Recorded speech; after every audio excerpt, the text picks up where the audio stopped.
এ আবার কি? রক্ত এলো কোত্থেকে?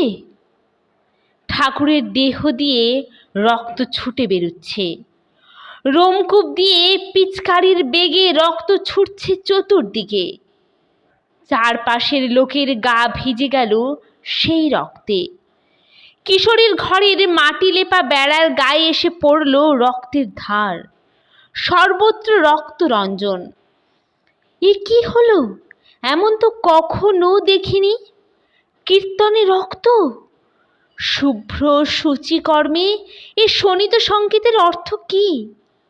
হরিনামে এ কি বিরাট বিভ্রাট! সকলেরই মনে হয় কারো যদি কিছু হয়, আর যে দেহ দিয়ে রক্ত বেরোচ্ছে সে দেহের যদি কোনো হানি হয়, হঠাৎ আরো বিমূঢ় হলো সবাই। ওরে, পড়ে গেল রে, পড়ে